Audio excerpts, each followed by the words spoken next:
கர்த்தருடைய பரிசுத்த நாமத்திற்கு ஸ்தோத்திரம். ஜெபம். நேற்றும் இன்றும் என்றும் மாறாதவராய் இருக்கிற நல்ல தகப்பனே, இந்த அருமையான வேலைக்காக கொடான கொடி ஸ்தோத்திரம். கத்தாவே, நாங்கள் பார்த்து கொண்டிருக்கிற இந்த வேதாகமத்தில் பெண்கள் ஏசப்பா, நான் கூறுகின்ற அந்த பெண்ணை பற்றி ஏசப்பா புரிந்து கொள்ளும் விதமாக இருக்கவும், அதை புரிந்து கொண்டு தங்கள் வாழ்க்கையிலே நடைமுறையிலே அதை பயன்படுத்தவும் கிருபை தாரும் ஆண்டவரே. பரிசுத்த ஆவியானவர் தாமே எங்களோடு இருந்து ஒவ்வொரு காரியத்திலும் இடைப்பட நாங்கள் வாஞ்சிக்கிறோம் ஆண்டவரே. அனைத்தையும் உம்முடைய பாதப்படியிலே வைக்கிறேன். ஏசப்பா இயேசுவின் ஜெபம் கேளும் பிதாவே, ஆமென். எல்லாரும் நல்லா இருக்கீங்களா? இப்போ வேதாகமத்தில் பெண்களில் நம்ம இன்னைக்கு பார்க்க போகிறவங்க யாருன்னா, விபச்சாரத்தில் ஈடுபட்டு பிடிப்பட்ட பெண். இதுக்குரிய வேத வசனம் யோவான் 8வது அதிகாரம் எடுத்து வச்சுங்க. 1லிருந்து நம்ம பார்க்க போகிறோம். இயேசு ஒலிவு மலைக்கு போனார். மறுநாள் காலையிலே அவர் திரும்பி தேவாலயத்திற்கு வந்தபோது ஜனங்கள் எல்லாரும் அவரிடத்தில் வந்தார்கள். அவர் உட்கார்ந்து அவர்களுக்கு உபதேசம் பண்ணினார். அப்பொழுது விபச்சாரத்திலே கண்டுபிடிக்கப்பட்ட ஒரு ஸ்திரீயை வேதபாரகரும் பரிசேயரும் அவரிடத்தில் கொண்டு வந்து அவளை நடுவே நிறுத்தி. இந்த இதுக்கு போகிறதுக்கு முன்னாடி நம்ம ஒரு இதை பார்க்கலாம். நீங்கள் சமீபத்தில் நியூஸில் பார்த்துருப்பீங்க. இது ஒரு நடந்த ஒரு சம்பவம். ஒரு பல்கலைக்கழகத்தில் பார்த்திங்கனாக்கா, அங்கு வேலை செய்கின்ற ஒரு பெண் பேராசிரியரை அங்கு படிக்கின்ற அந்த பெண்களை பாலியலுக்கு வற்புறுத்தினாங்க அப்படின்னு சொல்லி எத்தனையோ வருடம் கழித்து மாதங்கள் கழித்து அவங்களுக்கு தண்டனை விதிக்கப்பட்டது. அந்த நீதித்துறை செயல்பட்டது அவங்க கொடுத்த நீதியோ எதுலேயுமே குற்றம் சொல்ல முடியாது. ஏன்னா யார் சம்மந்தப்பட்டார்களோ அவர்களுக்கு தண்டனை வழங்கப்பட்டது. இதில் நம்ம சிந்திக்க வேண்டிய ஒரே ஒரு விஷயம் என்னென்னா, அந்த பெண் பேராசிரியர் யாருக்காக செயல்பட்டார்கள்? ஏன்னா எப்பவுமே பார்த்திங்கன்னா, யாருடைய வற்புறுத்தலோ இல்லை யாருடைய கட்டளையோ இல்லை யாருடைய டார்ச்சர்னு சொல்லுவோம்ல, அவங்களுடைய அந்த கண்டினியூஸாக ரொம்ப ப்ரெஷர் கொடுத்துட்டே இருப்பாங்க. அந்த மாதிரி சூழ்நிலையில் அந்த தவறு இழைக்கப்பட்டதா என்ன இருந்தாலும் தப்பு தான், அவங்க செஞ்சது தவறு தான், அதில் எந்த விதமான மாற்று கருத்துமே கிடையாது. ஆனால் அவர்களை மட்டும் குற்றப்படுத்துவது நியாயம் கிடையாது. யாருக்காக செய்தார்கள், யார் தூண்டுதலின் பேரில் செய்தார்கள், அது விசாரிக்கப்பட வேண்டும். விசாரிக்கப்பட்டு அந்த தண்டனைக்கு அவங்களுக்கும் வழங்கப்படணும். அதுதான் உண்மையான நீதி. ஏன்னா நம்ம தமிழ்நாட்டில் நம்ம மனுநீதி சோழன் ஒரு கதையே படிச்சிருக்கோம். ஏன்னா அவன் தன்னுடைய மகன் கூட பார்க்காம அவன் நீதிக்காக அவனை கொலை செய்தான், தண்டனை கொடுத்தார். அந்த மாதிரி மனுநீதி சோழன் வாழ்ந்த இந்த நாட்டில் நம்ம வாழ்ந்து கொண்டிருக்கிறோம். அப்போ ஒரு பெண் பேராசிரியர் தவறு இழைத்ததாக அவர்களுக்கு கொடுக்கப்பட்ட தண்டனை நியாயமாக இருந்தாலும், அவரை அந்த தவறை தூண்ட செய்த, அந்த தவறில் ஈடுபட்ட, கண்டிப்பாக அந்த தவறில் ஒரு ஆண் ஈடுபட்டிருக்கணும். அந்த பாலியல் புகாரில் அவங்கள விட்டுட்டாங்க. அப்போது நீதி எங்கே மறைந்து விட்டதா இல்லை செத்து விட்டதா? இதுதான் இப்போ நம்ம இன்றைக்கி பார்க்க போகிறோம். ஏன்னா விபச்சாரத்தில் ஈடுபட்ட ஒரு பெண்ணை கர்த்தராகிய இயேசு கிறிஸ்து என்ன பண்ணுறாரு, எருசலேம் தேவாலயத்துக்கு போகிறாரு. அங்கே அவர் பிரசங்கம் பண்ணி கொண்டிருக்கிறார், உபதேசித்து கொண்டிருக்கிறார். அப்பொழுது வேதபாரகரும் பரிசேயரும் ஒரு பெண்ணை அழைத்து கொண்டு வர்றாங்க. அவங்க இயேசுனிடத்தில் சொல்கிறாங்க, இந்த பெண் விபச்சாரத்தில் பிடிப்பட்டாள், கையும் களவுமாக இவள் பிடிக்கப்பட்டாள். ஆனால் அவங்க செய்த ஒரு தவறு என்னன்னா, அந்த பெண்ணை மாத்திரம்தான் அங்கே கொண்டு வந்தாங்க. ஆனால் அந்த விபச்சாரத்தில் ஈடுபட்ட அந்த ஆணை அங்கே கொண்டு வரல. நீங்கள் நல்லா சிந்தித்து பாருங்கள். ஏன்னா எல்லாருக்குமே வி ஹாவ் மனசாட்சி கொஞ்சமாவது கான்ஷியஸ் இருக்கணும் நம்மளுக்கு. ஏன்னா இந்த காலத்தில் ஒரு குற்றப்படுத்துகிறப்போ ஒருத்தரை அப்படி தான் படுத்துகிறாங்க. அப்படின்னா 2 பேர் பாவம் செய்வாங்க. ஆனால் அந்த பெண்ணை வந்து தண்டிக்க சொல்லுவாங்க. ஆனால் அந்த ஆணை விட்டுடுறாங்க. ஏன்னா சட்டம் வந்து பெண்களுக்கு எவ்வளவோ சலுகைகள், இந்த நம்ம தமிழ்நாட்டில் பார்த்திங்கன்னா எவ்வளவோ திட்டங்கள், படிப்புக்காகவும் சரி, வேலைக்காகவும் சரி நிறைய திட்டங்கள் கொண்டு வந்திருக்காங்க. ஆனால் இந்த காலத்தில் கூட பெண்களுக்கு வந்து அநீதிகள் இழைக்கப்படுகின்றன. அந்த காலத்தில் இயேசு கிறிஸ்து வாழ்ந்த அந்த காலத்துலேயும் அப்படி தான் இருந்தது.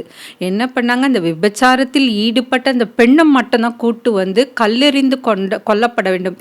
ஏன்னா மோசே நியாயப்பிரமாணத்தில் என்ன கூறி இருக்கிறதுனா, விபச்சாரத்தில் ஈடுபட்ட பெண்ணும் ஆணும் இருவரும் தண்டிக்கப்பட வேண்டும், கல்லெறிந்து கொல்லப்பட வேண்டும். ஆனால் இவங்க என்ன பண்ணுறாங்க, அந்த பெண்ணை மட்டும் கூட்டிகிட்டு வராங்க, அந்த ஆணை விட்டுடுறாங்க. அந்த ஆணை கூட்டிகிட்டு வரல. அப்போ வந்து கர்த்தராகிய இயேசு கிறிஸ்து அவர் என்ன பண்ணுவாருன்னா, தரையில் குனிந்து எழுதி கொண்டிருப்பார். அவர் என்ன எழுதி கொண்டிருந்தார்ன்றது வேதாகமத்தில் குறிக்கப்பட்டில்லை.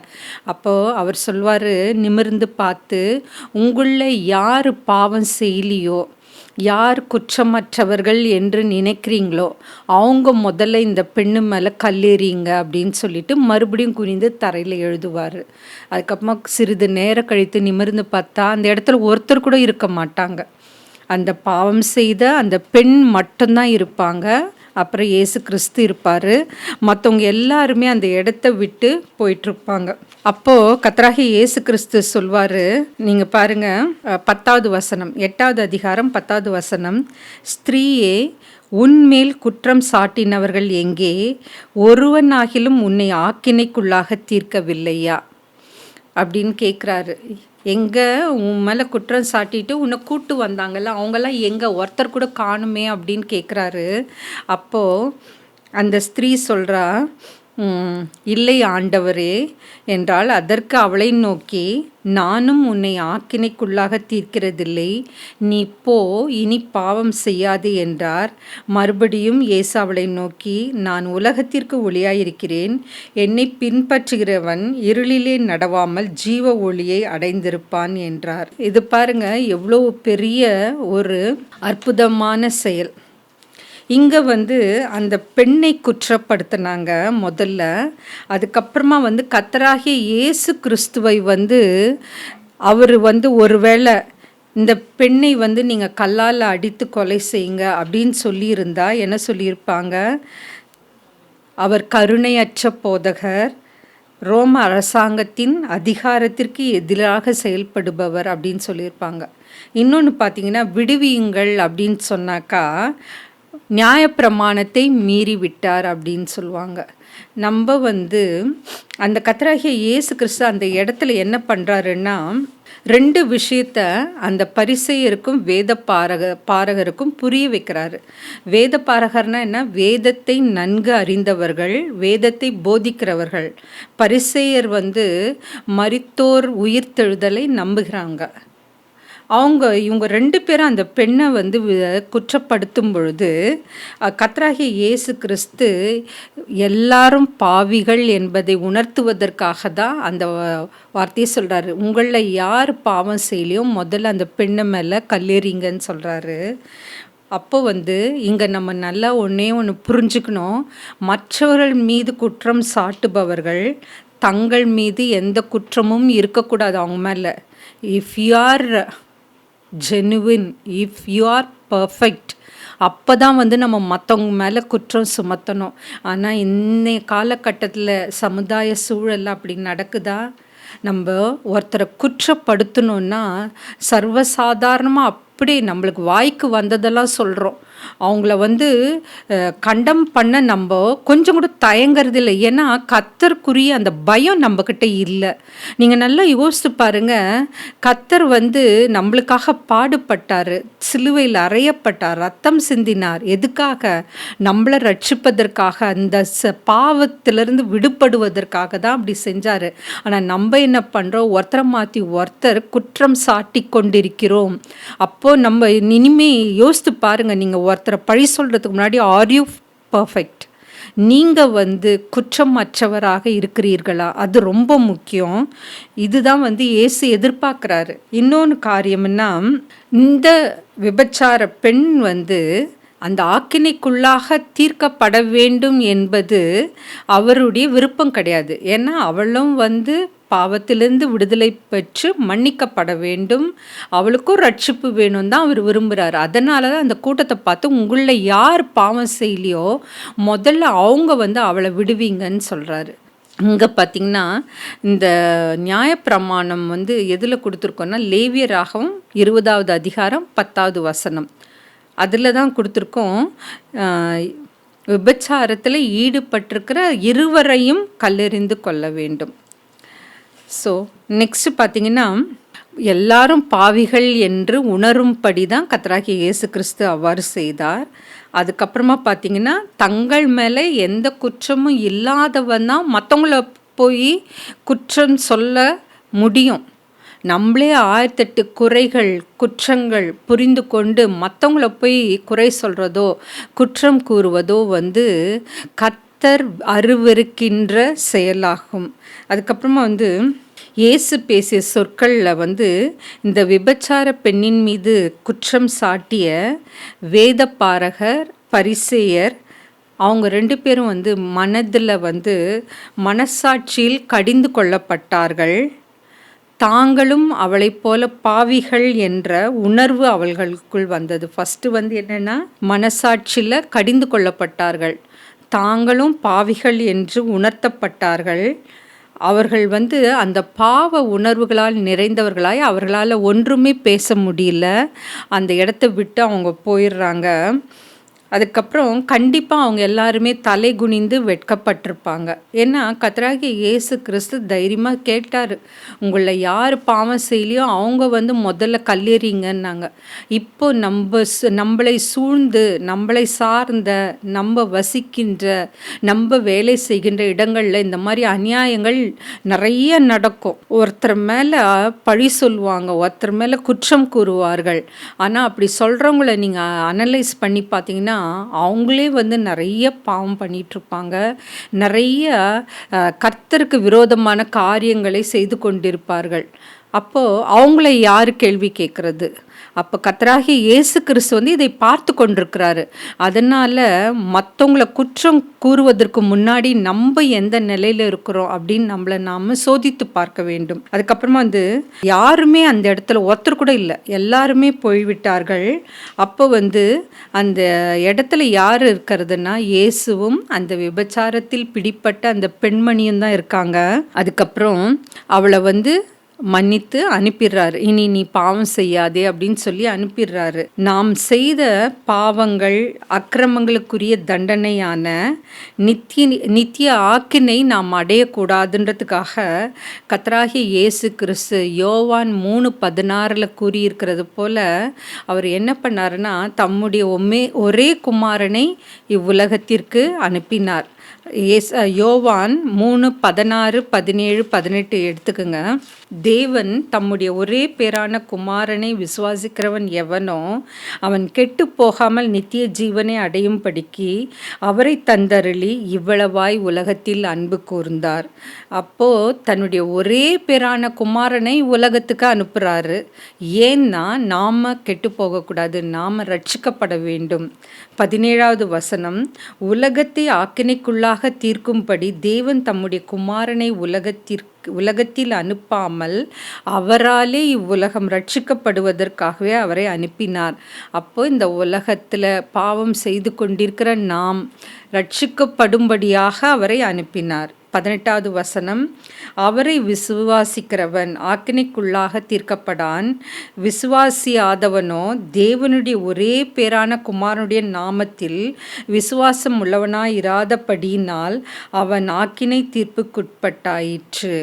ஸோ கர்த்தரை விசுவாசித்தா மனந்திரும்பி நம்முடைய பாவத்தை அறிக்கையிட்டு அதிலிருந்து நம்ம மனந்திரும்பி வாழும்பொழுது, கர்த்தரை விசுவாசிக்கும் பொழுது நாம் ஆக்கினைக்கு உள்ளாக்கப்படுவதில்லை. ஆனால் நம்ம கர்த்தரை விசுவாசிக்காம நம்மளுடைய சுய இச்சையின் பேரில் நம்ம மனம் போன போக்கில் நம்ம வாழ்ந்து கொண்டிருந்தா கண்டிப்பாக நம்ம ஆக்கினைக்குட்படுத்தப்படுவோம். அதுக்கப்புறமா ரோமர் 10:11 சொல்லுகிறது போல, விசுவாசத்தின் நிறைவேறுதலான ரட்சிப்பை கொண்டு மரணத்திற்கு பின் பரலோகம் செல்வது உறுதி. விசுவாசிக்கிறன் எவனும் வெட்கப்படுவது கிடையாது. அதுக்கப்புறமா இயேசு கிறிஸ்து எல்லாருக்காகவும் தான் சிலுவையில் மரித்தார். பரிசேயருக்கு மட்டும் கிடையாது, வேதபாரகருக்கு மட்டும் கிடையாது, அவரை யார் விசுவாசிக்கிறாங்களோ அவங்களுக்கு மட்டும் கிடையாது. இந்த விபச்சாரத்தில் பிடிபட்டிருந்த இந்த பெண்ணுக்காகவும் நம் ஒவ்வொருவருக்காகவும் அவர் சிலுவையில் இரத்தம் சிந்தி ஆணிகளால் அடிக்கப்பட்டு மரணத்தை தழுவினார். அவரை நாம் ஏற்றுக்கொள்வது மிகப்பெரிய கிருபையாகும். அவர் நாம் ஏற்றுக்கொண்டாக்கா நம்மளுக்கு என்ன கிடைக்கும்னு பார்த்திங்கன்னா, பாவத்திலிருந்து விடுதலை, புது வாழ்வு, எல்லையில்லா இன்பம், சமாதானம், இதெல்லாம் நம்மளுடைய வாழ்க்கையில் கிடைக்கும். அதனால் யோசித்து பாருங்கள், இப்போ இந்த வாழ்க்கையில் நம்ம ஏதாவது பாவம் செய்து கொண்டிருந்தா அது நம்மளுடைய பார்வைக்கு நல்லதாக கூட தெரியலாம். ஆனால் கர்த்தருடைய பார்வைக்கு அது அருவருப்பாக இருந்தால் அந்த செயலை இன்றைக்கி நம்ம விட்டுடணும். விட முடியலையா, கர்த்தரிடத்தில் அதை அறிக்கையிடுங்க. கண்டிப்பாக உங்களுக்கு ஒரு விடுதலை தருவார். அதுக்கப்புறமா இந்த வேத பார்கரும் பரிசேயரும் அவங்களுக்கு ஏற்கனவே தெரியும். ஏன்னா அவர்கள் வேதத்தை போதித்து கொண்டிருக்கிறார்கள். ஒருத்தன் விபச்சாரத்தில் ஈடுபட்டிருந்தா அதற்கு என்ன தண்டனைன்னும் தெரியும். ஆனால் இயேசு கிறிஸ்துவை குற்றப்படுத்துவதற்காக தான் அவரிடத்தில் கொண்டு அவர் என்ன சொல்ல போகிறாருன்னு அவரை கொலை செய்யணும். அதுதான் அவங்களோட ஏமா இருந்தது. அதனால தான் என்ன செய்கிறாங்கன்னா, அவரிடத்தில் குற்றம் கண்டுபிடிக்கப்பட வேண்டும் என்று அவர்கள் ரொம்ப வாஞ்சியாக இருந்தாங்க. இது மிகவும் வருந்தத்தக்க செயல். அதுக்கப்புறமா உங்களில் யார் பாவம் செய்யலையோ அவங்க முதல்ல கல்லெறிங்கன்னு சொல்கிறார் பாருங்க. அப்போது அவர்கள் மனசாட்சினால் கடிந்து கொள்ளப்பட்டு அந்த இடத்தை விட்டு போய்விட்டார்கள். அப்போது எல்லாருமே பாவத்தால் நிறைந்திருப்பதை அதை சுட்டி காட்டுகிறது. அதுக்கப்புறமா நம்ம குற்றவாளிகள் என்று தீர்க்கப்படாத படிக்கு மற்றவர்களை குற்றவாளிகளாக தீர்க்காதிருங்கள். மத்தேயு 7:1 கூறியிருக்கிறது போல நம்ம என்ன பண்ணணும், மற்றவர்களை குற்றவாளிகள் என்று தீர்க்கப்படாத படிக்கு, மறுபடியும் சொல்கிறேன், மத்தேயு 7:1 நீங்கள் குற்றவாளிகள் என்று தீர்க்கப்படாத படிக்கு மற்றவர்களை குற்றவாளிகள் என்று தீர்க்காதிருங்கள். கர்த்தராகிய இயேசு கிறிஸ்து சொல்லியிருப்பார், முதல்ல உன் கண்ணில் இருக்கிற அந்த அழுக்கை எடுத்துட்டு மற்றவனோட கண்ணில் இருக்கிற அந்த அழுக்கை பாருன்னு சொல்லுவாங்க.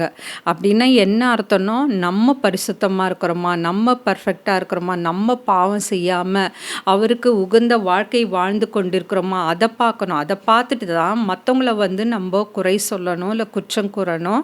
நம்மளுக்கு அந்த அதிகாரமே கிடையாது. அதுக்கப்புறமா இயேசு கிறிஸ்து நம்ம எப்படி அவர்கிட்ட இருக்கணும்னா, வேதத்தை நன்கு அறிந்தவர்களாகவும் போதித்தும் அவர்களது முன்மாதிரி அவருக்கு ஒரு ரோல் மாடலாக நம்ம வாழணும்.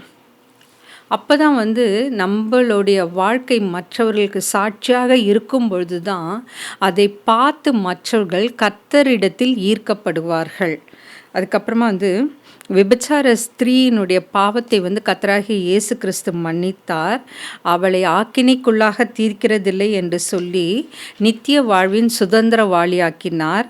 கர்த்தராகிய இயேசு கிறிஸ்து நம்முடைய பாவங்களையும் மன்னிக்க வல்லவராயிருக்கிறார். நித்திய வாழ்வின் சுதந்திரவாளியாக அவர் நம்மை மாற்ற தயாராக இருக்கிறாரு. நம்ம இந்த வேத பாரகர்கள் பரிசேயர்கள் போல இல்லாமல் மற்றவர்கள் மீது குற்றம் சாட்டி காட்டுகின்ற அந்த மனப்பான்மையை விட்டுவிட வேண்டும்.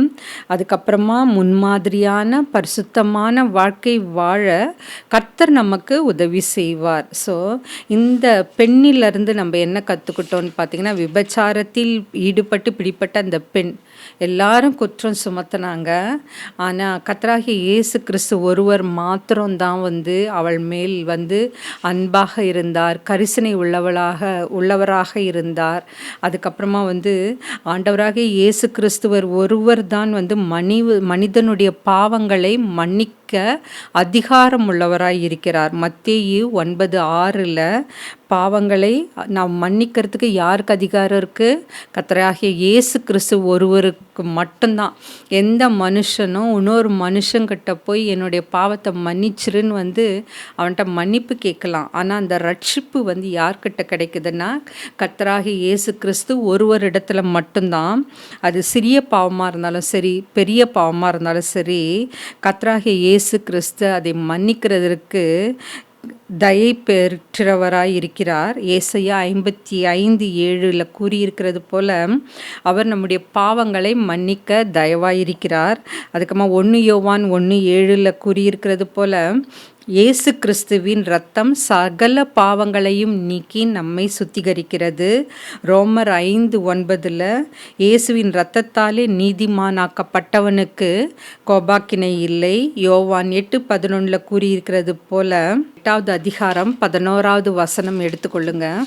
பின்பகுதி, இயேசு அவளை நோக்கி, நானும் உன்னை ஆக்கினைக்குள்ளாக தீர்க்கிறதில்லை, நீ போ, இனி பாவம் செய்யாதே என்று கூறினார். ஸோ இந்த விபச்சாரத்தில் ஈடுபட்டுள்ள அந்த ஸ்திரீயை அவர்கள் கொண்டு இயேசுனிடத்தில் பொழுது அவள் அவளுடைய பாவத்தை மன்னித்தார். ஏன்னா அந்த ஸ்திரீ மீது அவர் மிகவும் அன்பாக இருந்தார். அதுக்கப்புறமா கரிசனையாக இருந்தார். அவள் அந்த பாவ வாழ்க்கையிலிருந்து விடுபட்டு அவள் ஒரு சுதந்திரவாளியாக ஒரு நித்திய வாழ்க்கையை பெறுபவளாக மாற வேண்டும் என்ற எண்ணத்தில் தான் நீ இனி பாவம் செய்யாதே, உன் பாவம் மன்னிக்கப்பட்டது என்று சொல்லி அனுப்புகிறாரு. ஸோ இன்றைக்கி கூட நம்ம நிறைய பாவத்திலேயோ பாவ வாழ்க்கையிலையோ ஈடுபட்டு கொண்டிருந்தால் கர்த்தராகிய இயேசு கிறிஸ்துவிடத்தில் நாம் அறிக்கை செய்யணும்.